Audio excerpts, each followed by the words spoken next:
Hi, this is Brad Linder with Liliputing, and this is the Asus Transformer Book T100. Now, why is it called the Transformer Book? It just looks like a regular laptop. But you can actually detach the screen and use it as a tablet. All the important bits are in the tablet section, but there's also this keyboard dock that comes standard with the device. Now, unlike the Asus Transformer Pad series of Android tablets, there's no battery in the keyboard, but you don't necessarily need one because you should be able to get around 10-11 hours of battery life according to Asus from the tablet alone. I haven't necessarily been able to test that yet. I've only had this for a few hours, but I wanted to give you some first impressions. Now, the keyboard, it's got a pretty small touchpad. It's not necessarily the easiest to use, but it's a touchscreen device, so you don't necessarily need to use this. And there's a full-size USB 3.0 port. You can plug in a mouse or some other pointing device if you really wanted to. Keys are a little bit smaller than a full-size keyboard, but that's because this is designed to go with a 10-inch tablet screen. When you dock everything into place, it holds together very nicely and really does feel like a laptop, and this is all very sturdy, so you can use it on your lap if you wanted to. There's a Windows button, volume button on the side. Up here is a power button. And on the other side we've got a micro SD card slot, micro USB, micro HDMI, and headset jack. In terms of performance, again, I've only had this a little while, but I've run a couple of tests, and it has an Intel Atom Bay Trail processor, 2 GB of RAM, and this particular model has 64 gigs of storage from a solid-state drive. And I've been pretty impressed with what you can get from Bay Trail. Intel's Atom processors are really designed as sort of low-power chips that are not necessarily performance-based, or at least they haven't been in the past. But that's kind of changed with Bay Trail. So in terms of audio and video transcoding and other CPU-intensive tasks, I found that so far this seems to be more on par with what I would have expected from a Celeron processor than anything that you'd expect from Atom. But at the same time, it's a relatively low power chip that does help offer a long battery life.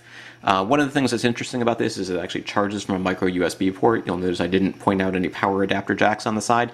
It's not the fastest to charge, but it is also pretty slow to lose its charge, which is a nice thing. You can see that we've got the Windows 8.1 user interface here. Full screen applications. I'm using the Google Chrome web browser here.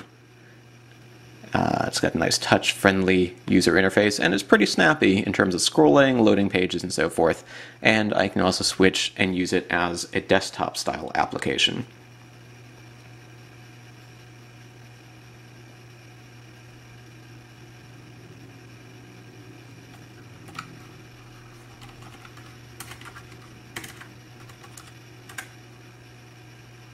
So it loads pages pretty quickly, runs pretty much most activities that I've tried so far pretty well. Let's go ahead and launch a video. Hi, this is Brad Linder with Liliputing, and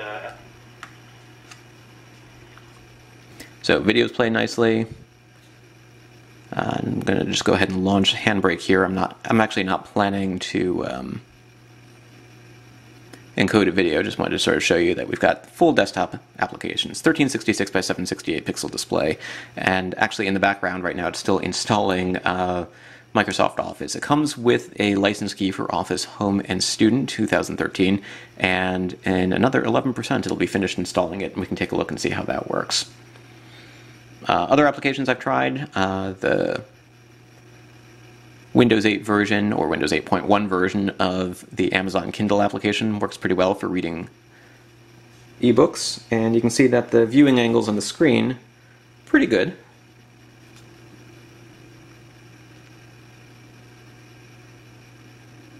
Still says 89%. Okay, well that might not finish before we're ready for it. Also with Windows 8, you can see here that we've got this universal search application now.